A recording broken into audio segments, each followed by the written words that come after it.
يا أهلا ومرحبا بكم. طبعا أكيد انتوا شايفين معايا ايه.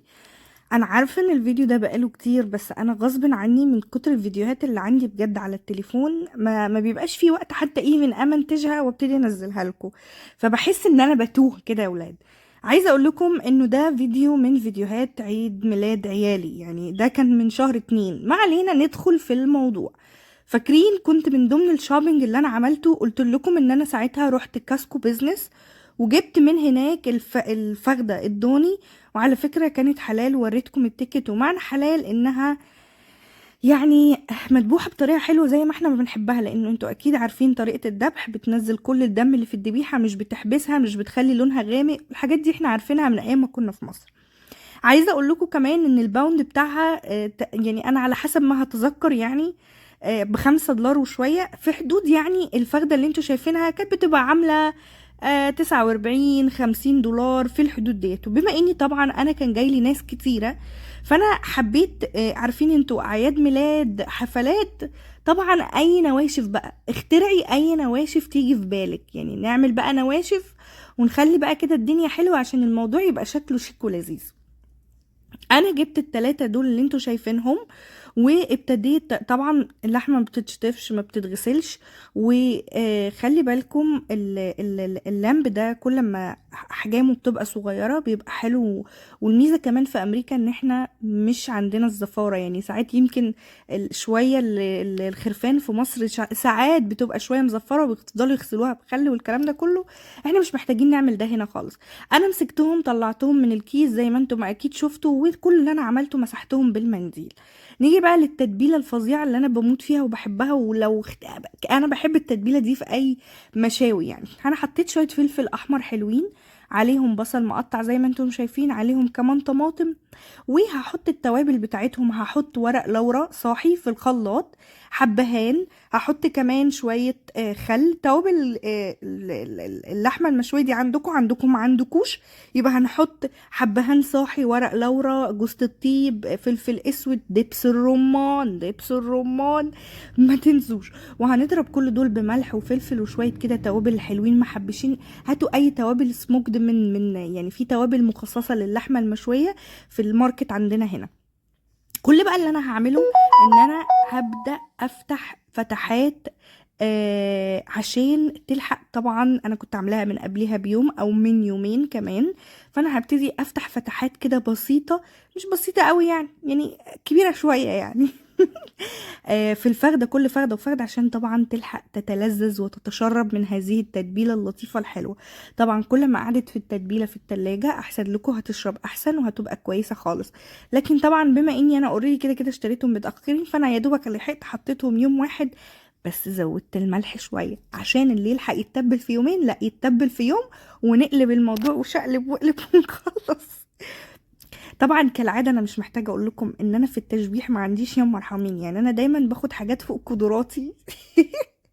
يعني المره اللي فاتت عملت في عيد ميلاد ابي خروف بحاله، يعني اللي ما كانش معانا لسه في الصفحه ممكن ابقى انزل لكم الفيديو بتاعه. تخيلوا بقى المره دي بقى الحمد لله قلت ايه، لا احنا مش هناخد خروف بحاله، احنا نجيب فخدات صغنططه كده ونتشبح فيهم الحمد لله. طبعا هنغرقهم تتبيله زي ما قلت لك. طبعا انا يعني جبتهم متاخرين، فكل اللي انا هعمله ان انا زودت الملح شويه. ويا ريت ندوق التتبيله يا هانم، ندوق التتبيله. طبعا النصيحه دي أنا ما بديهاش لنفسي، ان انا مستحيل ادوق اي حاجه يعني. المهم جبت ورق زبدة كتير قوي وابتديت الف فيه كتير. طبعا هما كانوا واقفين هنا عمالين يقولوا لي ساندي اعملي ساندي سوي، كانوا بيساعدوني يعني في اللف. فحطينا كمان ورق بعد ورق الزبدة. بلاش نحط الفويل على طول على اللحمة، لانه اول ما هتستوي هتلزق فيها، تشد الفويل كده تطلع لك اللحمة. طبعا الرز بقى بالمكسرات اللي انا هحطه تحتيه. طبعا انا اسفه جدا ان انا عملت الخطوه دي من غيركم. انا حطيت بصل وحطيت عليه سكر وشويه ملح وسبته يتكرمل لحد ما اخد اللون اللي انتوا شايفينه. حطيت بعد كده قرفه صاحيه زي ما انتوا ما شايفين وبودر، وحطيت اللي هو الليمون اللي هو بتاع الكبسه ده، وحبهان، وحطيت شويه ملح وشويه فلفل وشويه كاري وشويه كركم. وده الرز المكرمل، ده الرز ده انتوا لو جربتوه هتعشقوه. حرفيا هتعشقوا الرز ده. دلوقتي بقى معايا في اي، بصوا، فراخ مشويه، كفته، خلاص دلوقتي بقوا بيطلبوه على طول مني. بيبقى رز مكرمل كده، مش بيبقى السكر طاغي فيه، بس بتبقى كرمله البصل عامله طعم وفرق رهيب رهيب رهيب رهيب. خلاص بعد كده بقى هنزل عليه بشويه الرز بقى العادي. طبعا هنا كانت حصلت اكسيدنت، اكيد انتوا شايفين يعني، انا ما رضيتش اشيلها لكم عشان اوريكم انه عادي جدا ان الحدثات دي تحصل. نص شكارة الرز وقعت في حته تانية خالص. هنا طبعا بعد ما انتوا اديكم اهم شايفين، بننزل عليهم ونقلبهم تقليبه. نيجي بقى بعد ما هيستوي ده مكسرات بقى، كمية مكسرات عندك، هنروح نحطها في طاسة ونحمرها بالسمنة. يدوبك تتقلب كده تقلبتين بالسمنة، ونرفعها على طول من على النار، لانه للأسف الشديد المكسرات مش بتستحمل كتير، ولو ابتدت تحمر زيادة يبقى هتمرر معاكي. ما بحبش احط الزبيب في الموضوع ده، بحبه احطه على البارد، يعني على البارد. بعد ما برص الرصه بتاعتي بروح ارش رشه الزبيب من فوق. في ناس بتحب عادي تحمره مع المكسرات، بس انا الصراحه ام نوت بيج فان اوف ده يعني.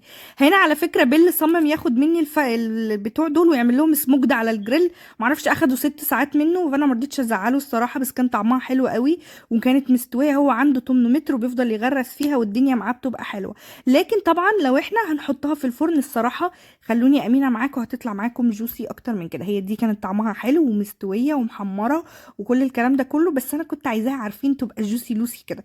خلاص دي كانت طريقه الفخده، وقلت لكم كمان طريقتها يعني جبتها منين وايه سعرها. طبعا سعرها ارخص، والحلو انها مذبوحه عادي بتاعتنا، الاكل اللي احنا متعودين عليه.